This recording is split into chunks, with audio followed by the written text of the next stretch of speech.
동화 작가인 김남중의 싸움의 달인이라는 동화가 있습니다.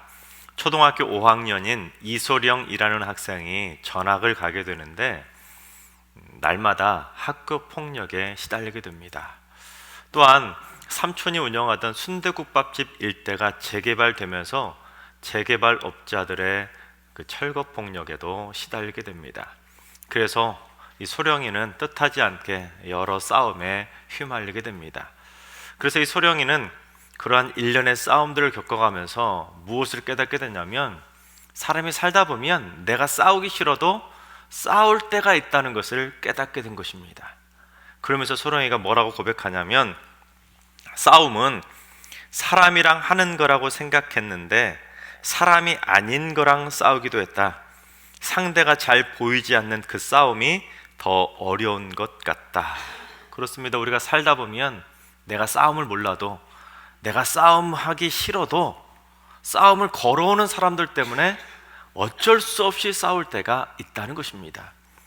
때로는 사람이 아닌 것처럼 짐승처럼 달려드는 그러한 사람들과 싸울 때도 있고, 때로는 실체도 보이지 않는 거대한 조직과 싸울 때도 있다는 것입니다. 한쪽에서는 돈을 더 많이 가지기 위해서 싸움을 걸어오고, 한쪽에서는 더 많은 권력을 쟁취하기 위해서 싸움을 걸어다 보니까 어떻게 되겠습니까? 싸우기 싫지만, 싸우는 것도 모르지만 싸워야 되는 상황이 벌어진다는 것입니다. 안 싸우면 살아남을 수 없으니까 그들과 싸우다 보면 결국에는 싸움의 달인이 되어 간다라는 것입니다. 오늘 본문에도 싸움의 달인이 한 명 등장하죠. 누구입니까? 야곱입니다. 야곱은 어머니 뱃속에 있을 때부터, 태어나기 전부터 뱃속에서 싸웠던 존재였습니다. 태어날 때도 먼저 태어나겠다고 형과 싸우다가 형의 발 뒤꿈치를 붙잡고 태어날 정도로 태어나기 전부터 싸웠던 존재, 그가 바로 야곱입니다. 하지만 첫 번째 싸움 어떻게 되었습니까? 둘째로 태어나면서 야곱은 첫 번째 싸움에서 지게 됩니다. 그러니 야곱이 태어나서 자라면서도 얼마나 많이 형하고 싸웠겠습니까? 태어나기 전부터 싸웠는데 얼마나 싸웠겠습니까? 하지만 야곱은 형하고 싸워서 이기지 못했을 것입니다. 왜냐하면 형은 사냥의 달인, 즉 싸움의 달인이었기 때문에 형한테는 힘으로는 상대가 되지 못했던 것입니다. 그래서 야곱이 새로운 싸움의 방법을 터득하게 되었는데, 새로운 싸움을 걸었습니다. 이제 무슨 싸움의 방법을 걸었냐? 머리 싸움, 두뇌 싸움을 걸은 것입니다. 그래서 야곱이 팥죽 한 그릇으로, 딸랑 팥죽 한 그릇으로 자신이 그토록 원했던 넘버원의 자리, 장자권을 형을 속여서 쟁취하게 된 것입니다. 첫 번째 싸움 드디어 이제 졌었는데, 두 번째 싸움에서 드디어 이제 형에게 이기게 된 것입니다. 그리고 이제 야곱이 두 번째 싸움 상대를 선택하게 되는데, 그건 바로 야곱의 아버지였던 이삭입니다. 평생토록 장남이었던 형 에서만 편애하면서 지극히 형만 사랑하고 이뻐하던 그 아버지를 향해서 싸움을 걸었던 것입니다. 어떻게 싸움을 걸었습니까? 첫째 아들 형 에서의 몸으로 변장을 한 다음에 아버지를 깜짝하지 속여서 아버지와 머리 싸움에서 이기고 아버지로부터 장자의 축복을 받게 됩니다. 그러니 야곱은 2연승을 거두지 않았습니까? 하지만 승리의 대가는 혹독했습니다. 승리는 쟁취했지만 형이 자기를 죽이려는 소식을 듣고는 야곱은 삼촌 라반의 집으로 도망쳐야만 했었습니다. 그런데 그곳에 가서도 순탄치만 않았지요. 그곳에 가서 사랑하는 피앙세 라헬을 만났지만 이번에는 삼촌 라반의 두뇌 싸움에 휘말리게 됩니다. 그래서 삼촌 라반이 뛰는 놈 위에 나는 놈 있다고 평생을 남을 속여가지고 승승장구하던 야곱조차도, 천하의 야곱이 삼촌 라반의 속임수에 넘어가게 된 것입니다. 그래서 야곱은 싸움에서 진 대가로 무려 14년 동안이나 머슴처럼 일해야만 했습니다. 하지만 야곱은 어땠습니까? 7년을 하루같이 그 라헬을 사랑하는 마음으로 열심히 일해서 많은 돈을 거두게 됩니다. 하지만 삼촌 라반이 야곱이 가지고 있던 그 재산의 눈독을 들이고는 아들들과 합세해가지고 이번에는 재산 싸움을 걸어온 것입니다. 하지만 야곱이 그리 만만한 야곱이 아니지 않습니까? 이번에는 야곱이 머리를 잘 써가지고 삼촌을 멋지게 역전승을 거두며 많은 재물을 거머쥐게 됩니다. 하지만 승리의 기쁨도 잠시, 또다시 야곱은 야반 도주하듯이 도망칠 수밖에 없었습니다. 하지만 도망친 자 3일 만에 삼촌에게 발각돼서 또다시 삼촌에게 붙잡히지요. 하지만 화려한 입담을 가지고 있었던 야곱은 자신의 정당함을 떳떳하게 주장하며 결국 이번에도 삼촌을 이기게 됩니다. 그처럼 야곱은 가는 곳곳마다 싸움이 끊이질 않았지만 그곳에서 계속해서 남을 속여서라도 이기는 싸움의 달인이 되어갔던 것입니다. 그리고 그렇게 싸우다가 이번에 또다시 싸우게 되었는데 이번에는 어떤 싸움을 벌이게 되었는지 우리 24절을 봉독해 보겠습니다. 야곱은 홀로 남았더니 어떤 사람이 날이 새도록 야곱과 씨름하다가, 그렇습니다. 야곱이 야복강가에서 어떤 사람하고 날이 새도록 씨름을 하며 몸싸움을 벌였다는 것입니다. 여러분, 말이 씨름이지 날이 새도록 끝장을 볼 때까지 지금 이 사람하고 싸웠다는 것입니다. 우리 25절도 봉독합니다. 자기가 야곱을 이기지 못함을 보고 그가 야곱의 허벅지 관절을 치매 야곱의 허벅지 관절이 그 사람과 씨름할 때에 어긋났더라. 여러분, 여기서 치다라는 단어가 들어간 것은 야곱이 진짜로 어떤 사람하고 거의 치고받고 싸울 정도로 날이 새도록 그렇게 싸웠다는 것입니다. 그렇습니다. 그렇게 싸우다 보니 그 사람이 내가 이 야곱은 이기지 못하겠구나 생각하고는 야곱의 허벅지 관절을 팍 때려가지고 야곱의 허벅지 관절이 어긋나게 된 것입니다. 그러니 이제 싸움은 끝난 거 아니겠습니까? 뼈가 어긋났는데 어떻게 이기겠습니까? 하지만 그리 호락호락 넘어갈 야곱이 아니지 않습니까? 그래서 야곱이 이제 몸싸움에선 지니까 새롭게 꺼내든 싸움의 기술, 그건 바로 기싸움이었습니다. 우리 26절을 봉독합니다. 그가 이르되 날이 새려하니 나로 가게 하라. 야곱이 이르되 당신이 내게 축복하지 아니하면 가게 하지 아니하겠나이다. 여러분, 허벅지 관절이 어긋나며 몸싸움에서 졌지만 야곱은 기싸움에서는 밀리지 않은 것입니다. 지금 날 샜다고 나 좀 가게 내버려두라고 하니까 무슨 소리냐고, 나에게 축복해주지 않으면 절대로 못 보낸다고 하면서 기싸움에 밀리지 않고 끝까지 매달리자 결국 그 사람으로부터 축복을 받아내게 되었던 것입니다. 결국 누가 이긴 것입니까? 야곱이 몸싸움에서는 졌지만 기싸움에서는 밀리지 않고 자신이 원하는 축복을 받아내게 된 것입니다. 자, 그러자 그 사람이 뭐라고 하는지 우리 17절을 봉독해 보겠습니다. 그 사람이 그에게 이르되 내 이름이 무엇이냐? 그가 이르되 야곱이니이다. 그래서 그 사람이 알았다고, 내가 축복해주면 될 거 아니냐고 하면서 도대체 너 이름이 뭐야? 또 정체가 뭐야? 하고 물었더니 야곱이 제 이름이요? 저 야곱인데요? 하고 대답을 한 것입니다. 그러자 그 사람이 야곱의 이름을 듣고는 뭐라고 하는지 우리 28절을 봉독합니다. 그가 이르되 내 이름을 다시는 야곱이라 부를 것이 아니요 이스라엘이라 부를 것이니 이는 내가 하나님과 및 사람들과 겨루어 이겼음이니라. 즉 그 사람이 야곱에게 새로운 이름을 주었는데 어떤 이름이요? 이스라엘이라는 새로운 이름을 주었다는 것입니다. 그런데 야곱이 날이 새도록 어떤 사람하고 그렇게 씨름하며 날 새도록 싸웠는데 알고 봤더니 자기가 싸웠던 그 사람이 누구라는 것입니까? 하나님이라는 것입니다. 그러니까 야곱은 하나님과 겨루어 이겼다는 것이죠.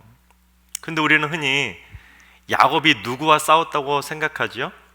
천사와 싸웠다고 많이 기억하지 않습니까? 우리가 조금 전에 불렀던 찬송가 가사에도 옛 야곱이 천사와 씨름하던 믿음을 달라고 찬송으로 고백하는 것처럼 사람들은 많이 야곱이 천사하고 씨름하며 싸웠다라고 기억합니다. 하지만 여러분, 오늘 본문을 읽어보시면 천사라는 말 나오나요?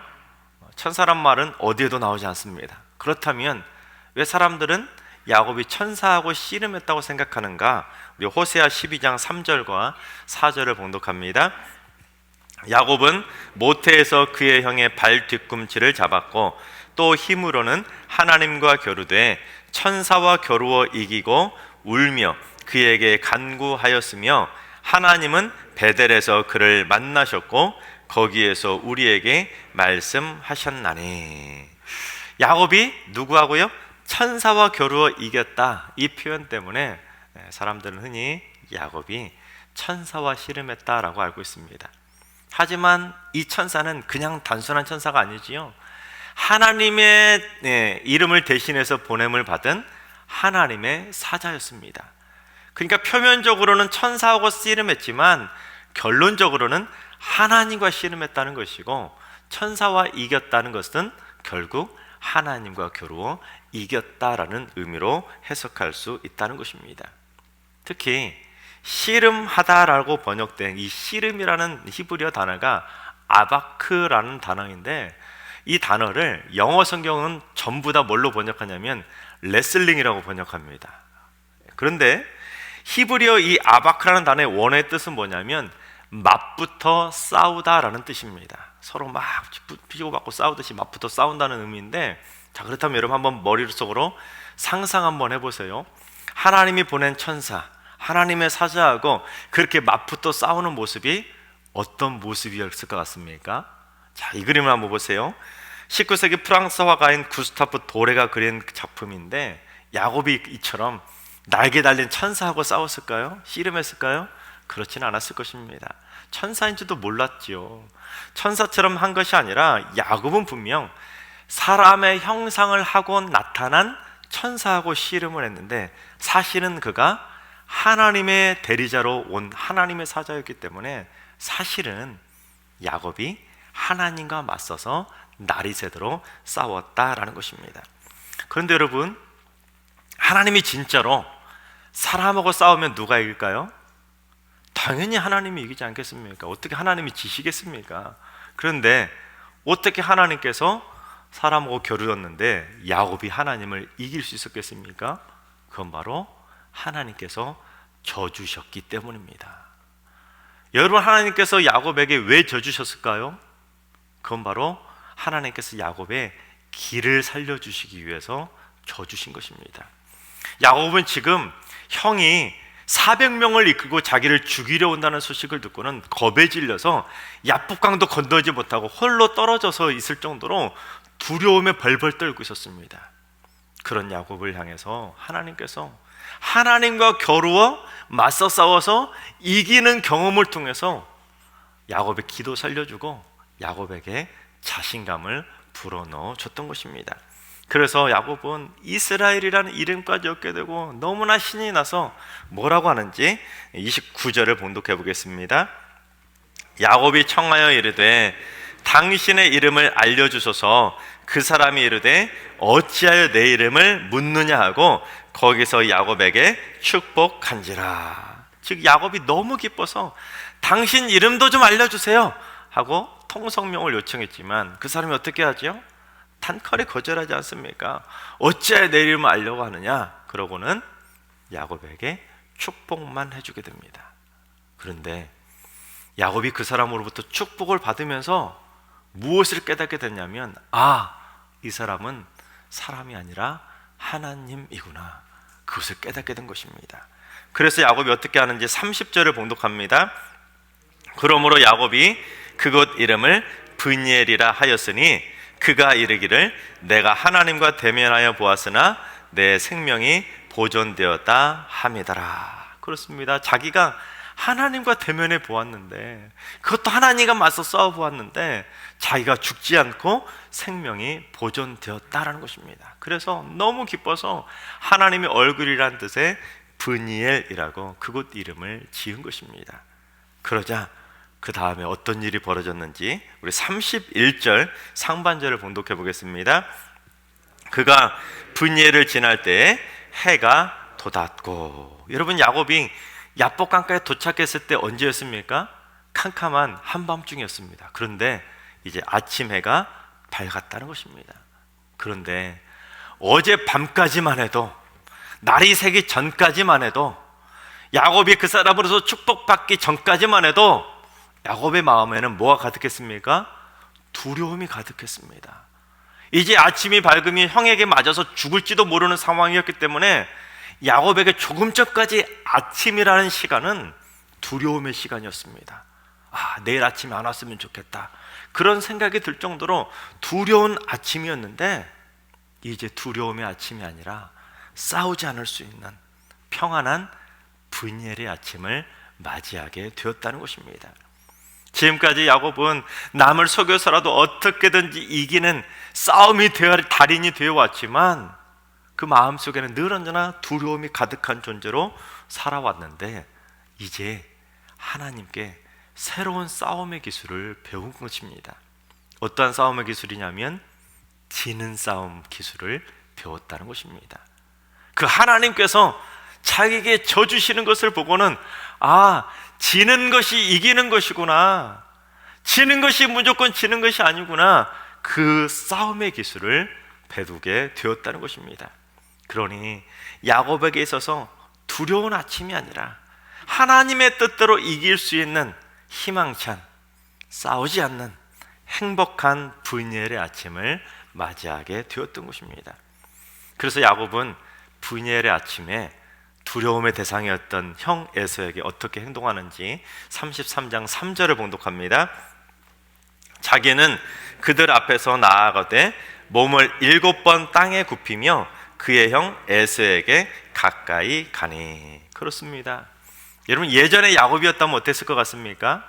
그 화려한 말솜씨를 가지고 어떻게든지 형을 막 마음을 구슬려서라도 그 위기를 모면하라고 별의별 방법 수단을 다 썼을 텐데, 야곱이 어떻게 합니까?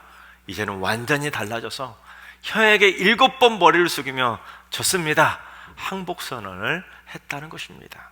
철저하게 자기가 졌다는 것이죠. 그래서 드디어 야곱은 지는 것이 이기는 것이라는 최고의 싸움의 기술을 배운 진정한 싸움의 달인이 되었던 것입니다. 여러분, 그런데 우리는 흔히 이스라엘이라는 이 이름의 뜻이 하나님과 겨루어 이긴 자라는 뜻으로 많이 생각합니다. 왜냐하면 여러분 성경도 보시면 밑에 주석에 각 주에 하나님과 겨루어 이김이라는 그런 해석이 달려있기 때문에 이스라엘이라는 이름의 뜻을 하나님과 겨루어 이긴 자로 많이 알고 있습니다. 하지만 이스라엘이라는 이 이름을 종교개혁자인 칼빈은 뭐라고 해석하냐면 하나님께서 통치하신다라는 뜻으로 해석합니다.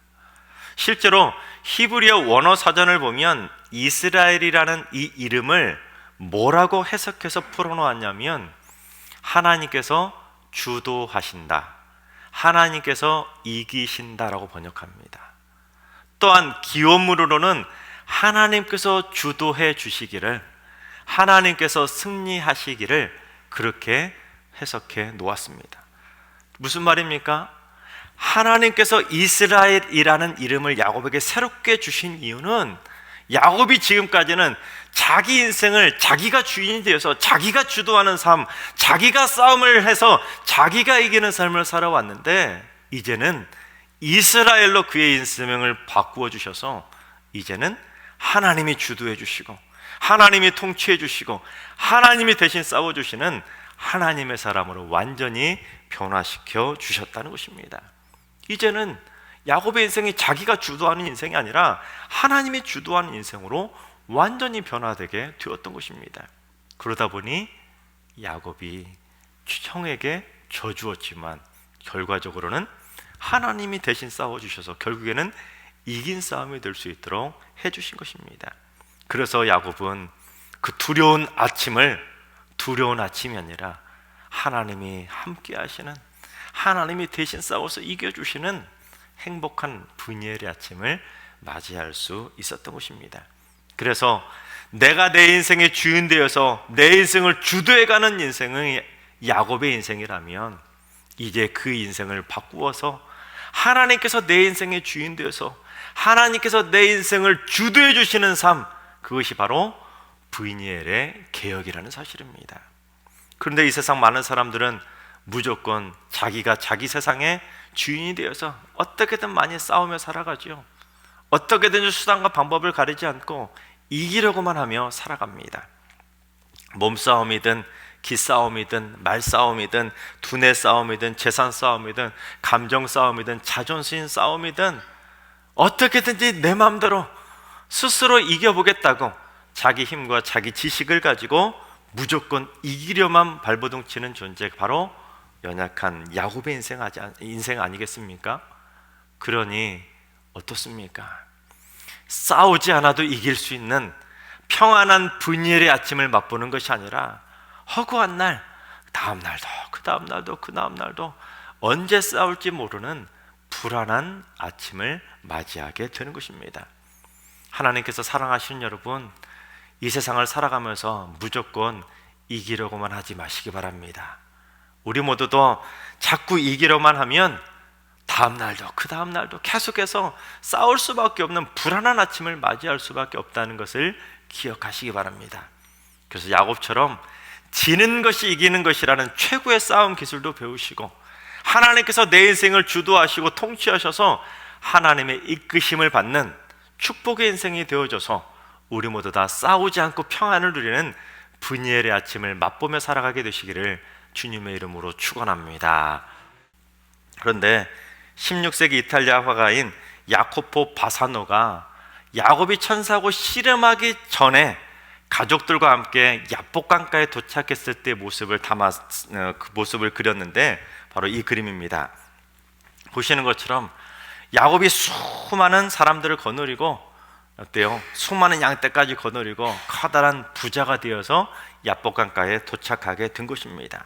하지만 큰 부자가 되었음에도 불구하고 천사와 씨름하기 전까지 야곱은 철저한 물질에 눈이 먼 모습을 보였다는 것입니다. 그래서 야곱이 지금 뭐 하고 있습니까? 돈꾀를 운반하고 있습니다.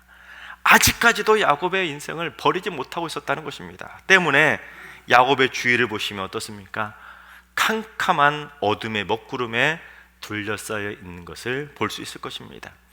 평생 동안 남을 속여서라도 이기는 싸움의 기술만 배워왔던 야곱이었는데, 이기면 뭐합니까? 많은 부귀영화를 가지면 뭐합니까? 그의 인생에는 아직도 먹구름이 드리워져 있기 때문이라는 것입니다. 싸움에 이겨도 이긴 것이 아닌 것입니다. 야곱 인생이 그러지 않았습니까?